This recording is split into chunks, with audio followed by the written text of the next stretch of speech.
Masakit sa kanyang matawag siyang baliw kahit hindi. Hindi siya makaisip ng paraan para patunayan ang sinasabi niya. Idagdag pang ilang araw na siyang hindi dinalaw ni Johan. Mukhang wala na siyang halaga sa lalaki ngayong buntis na ang ate niya. Tahimik siyang lumuha habang haplos ang impis niyang tiyan. Mas naaawa siya sa baby niya kumpara sa sarili niya.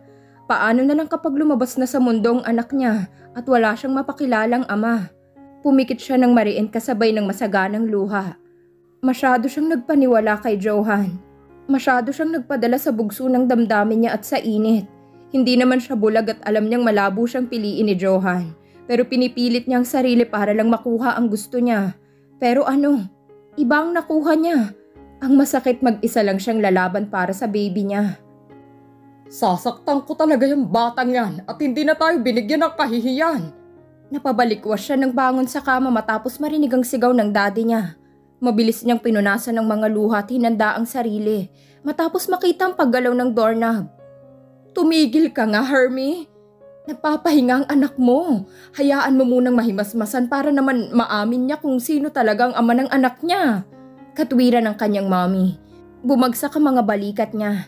Sino pa ba ang ama ng anak niya kundi si Johan?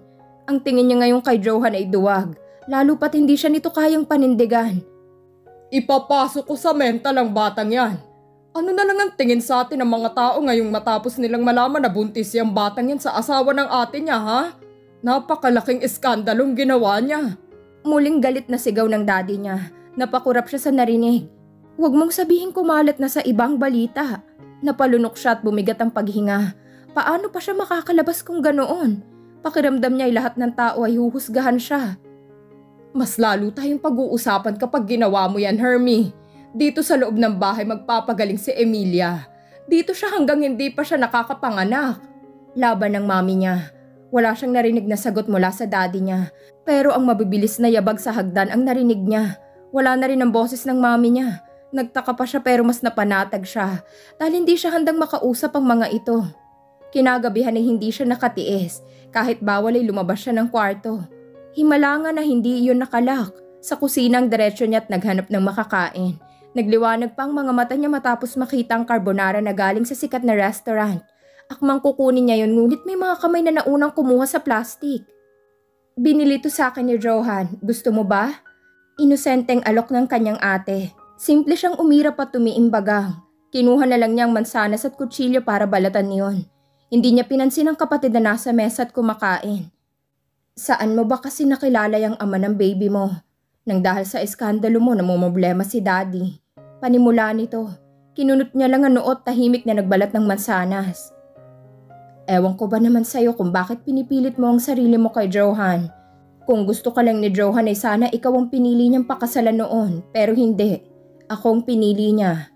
Ano ba naman kasing makukuha niya sa'yo bukod sa ang bata mo pa? Humigpit ang hawak niya sa kutsilyo, kasabay ng paninikip ng dibdib niya. Tingin niya ay kapag nagsalita ito ulit masasaktan na niyang kapatid, kahit ayaw niya. Alam mo bang matagal na akong gusto ni Johan? Siya pa nga mismong nagpaalam kay daddy na i-date ako. Alam mo ba kung ano lang ang tingin niya sa'yo? Batang kapatid lang, kaya napaka-imposible ng sinasabi mo na may nangyari sa inyo at buntis ka.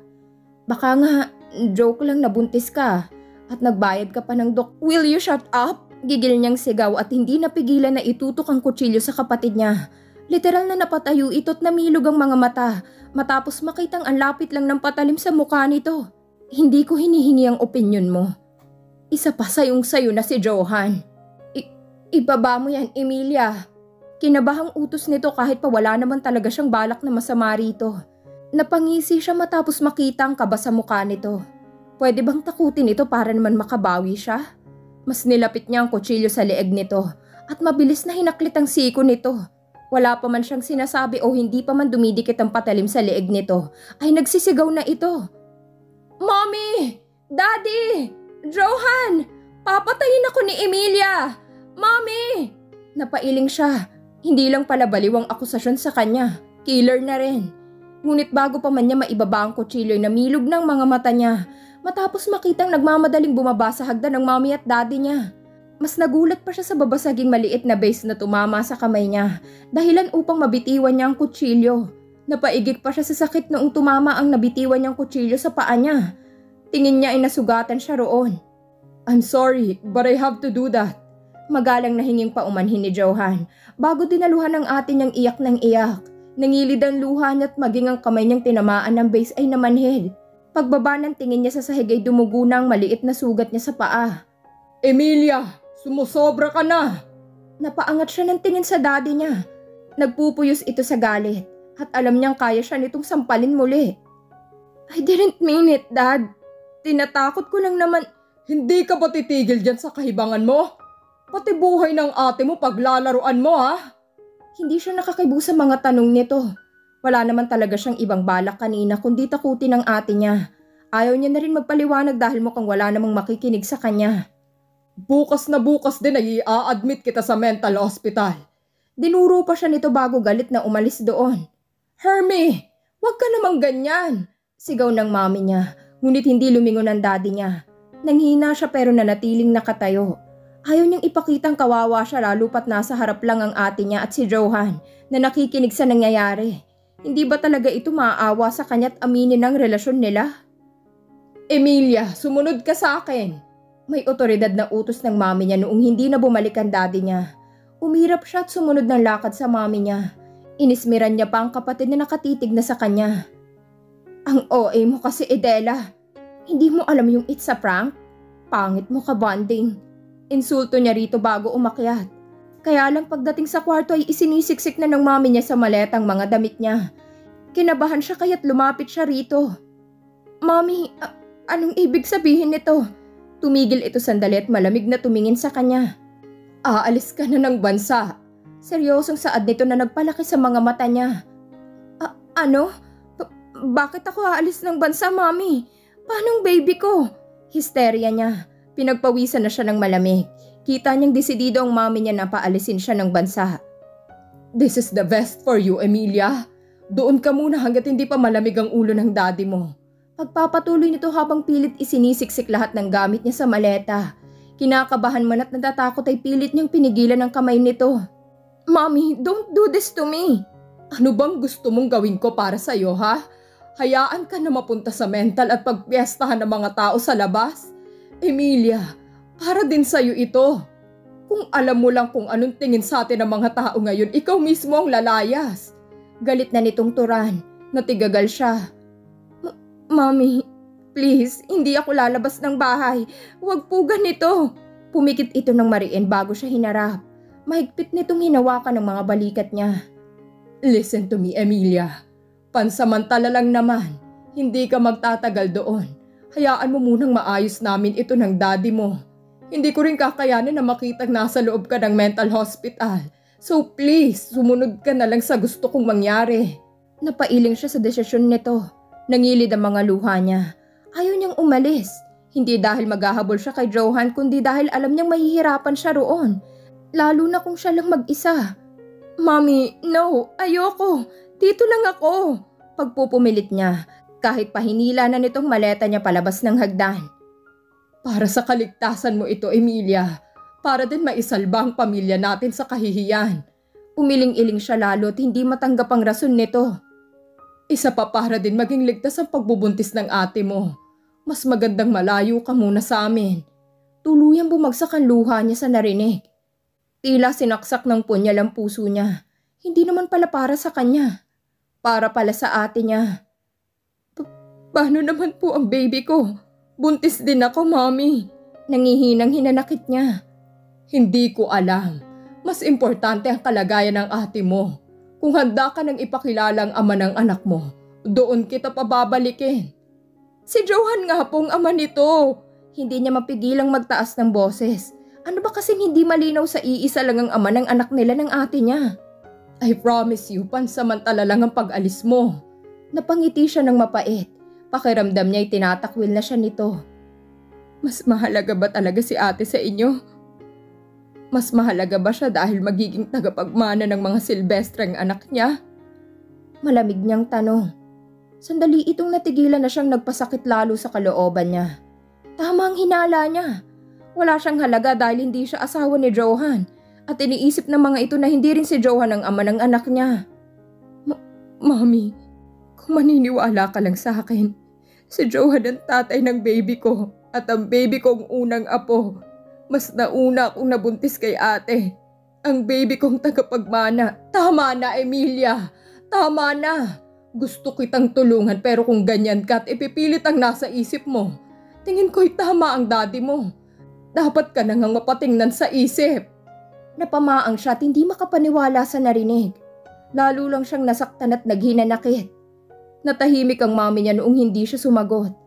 Ano pa bang ginagawa niya rito gayong sarili niyang pamilya ay baliwan tingin sa kanya? Fine. Aalis na ako.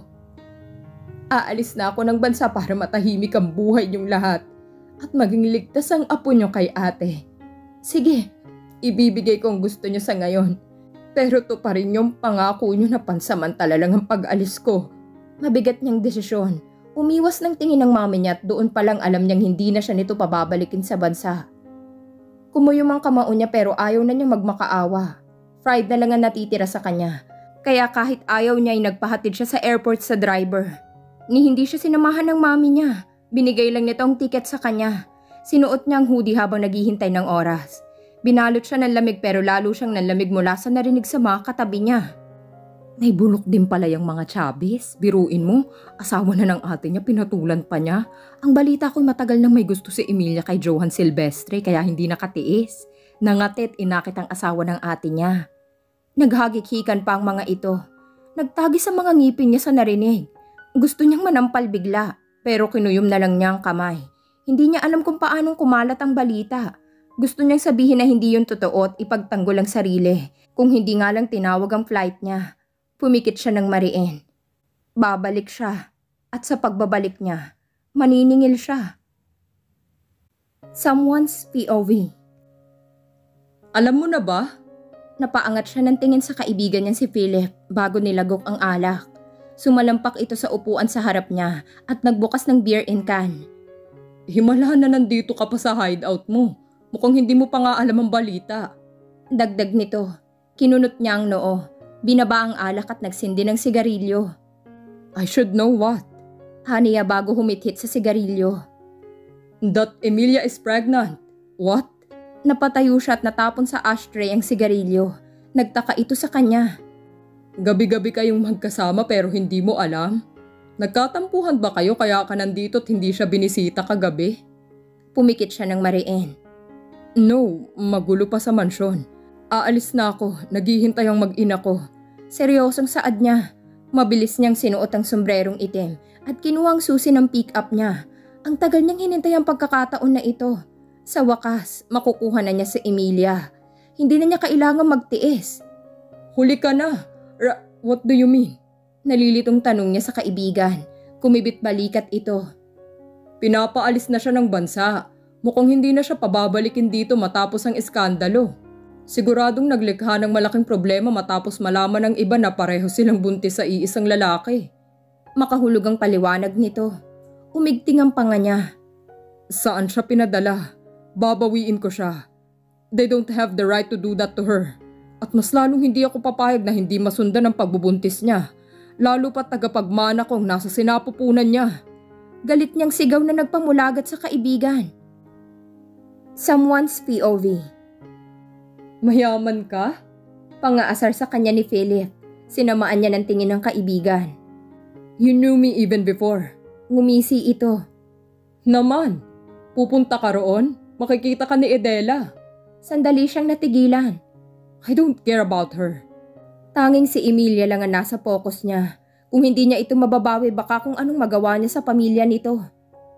Kahit na magpunta ka pa ngayon doon, huli na. Kahapon pa yata nasa airport si Emilia at malamang na nakaalis. You should have told me that earlier. Galit niyang kinwelyuhan ng kaibigan na nagtaas lamang ng kamay. Easy, hindi ko naman alam na maghahabol ka pa. Isa pa may access ka naman sa mansyon. Sana'y pinigilan mo. Rason nito, mabagsik niya itong binitiwan at iniwan na roon. Kumukulo ang dugo niya at tingin niya makakasapak siya ngayon. Paanong basta na lang pinaalis ng bansa? Wala siyang sinayang na oras at gigil na pinagana ang pick-up niya. Hindi niya alam kung aabot siya pero dapat lang na umabot siya. Kukunin niya ito. Sa kanya ito. Kung alam niya lang na buntis na ito agad ay hindi na niya hahayaan na makawala pa. How dare you leave me, Emilia? How dare you lie and hide your pregnancy? Sigaw niya sa loob ng sasakyan kahit pa wala namang makakasagot sa kanya. Pinaharurot niya ang sasakyan pero mukhang hindi sapat ang bilis niya dahil pagdating sa airport wala siyang namataan na Emilia doon. Gigil niyang sinipa ang basurahan. Sir, bawal po yan. Sigaw ng isang gwardya. Hinarap niya ito, ngunit ito mismo ang nanlaki ang mga mata matapos siyang makita. Napayuko ito at humingi ng paumanhin. Sorry sir, hindi ko alam na kayo yan. Hindi niya ito pinansin at agad na pumasok sa office department. I need records of all the passengers last night. Give me access to the CCTV records as well. Or else all of you will be fired. Literal na tila mukhang binagyong mga naroon matapos ng sigaw niya. Natataranta at hindi alam kung anong uunahin sa utos niya. Namewang siya at nagtagis ng mga ngipin. Sir, bigla naman po ang pagbisita niyo. Umupo muna kayo habang hinahanap ang hinihingi niyo. May kabang pagkausap sa kanya ng head manager. Tumiimbagang lang siya at hindi sumagot. Wala siyang panahong maghintay. Hurry up! Muling sigaw niya. Dinig niyang natatarantang pagtipa sa mga keyboard matapos yon. Ilang minuto pa'y lumapit na sa kanyang head manager at binigay ang record na hawak. Kunot noon niyang kinuha yun at hinanap ang pangalan ni Emilia. Sir, saang bansa po ba nagpuntang hinahanap niyo? Masyado pong marami yan. Shut up! Malamig niyang utos dito. Nilagpasan niya ito at nagtungo sa CCTV area. Napaangat sa pagkakaupong nasa harap niyon. Sir, check out all the footage from last night. Agad niyang utos. Walang salitang sumunod ang empleyado. Matyaga siyang nanood at noong makita na ang bulto ni Emilia ay pinatigil niya yon. Stop and zoom it in. Patingnan kung saang bansa ang hinihintay niyang flight. Sumunod ang empleyado. Parang pinainit lang lalo ang ulo niya matapos makita ang ayos ni Emilia. Nakapantulog pa ito at mukhang umiiyak. Naglapat ang mga labi niya. Kung alam niya lang na magiging ganito, sana inoon pa niya ito itinago. London, sir. Napatango siya. Ready my private plane. Why are you so in a hurry? Napatigil siya ngunit napalingon sa pinto dahil sa boses. Nagsalubong ang kilay niya sa kaibigang si Martin na nakapamulsa pa habang nakasandal sa pinto. None of your business, asshole. Malamig niyang sagot na ikinangisi nito. Really? Bakit ka nandito at ginugulong mga empleyado ko? Siya naman ang ngumisi. You meant my employees? Pagbidiin niya, napailing ito at lumapit. Inaangkin mo na? Bakit? Balak mo na bang bumalik? I can give you my full support. You are the great Silvestre. Pang-aasar pa nito. I don't need your support. Ask someone to ready my private plane. May susundan ako sa London. Don't. Ipapahamak mo lang ang sarili mo roon. Huwag mo nang sundan. If you want to get her, go and ask your father to do it for you. Suhestyon nito. You know the drill, my friend. Hindi na nga magandang naging akyat bahay at stalker ka. Babalakin mo pa yatang maging kidnapper. Dagdag nito.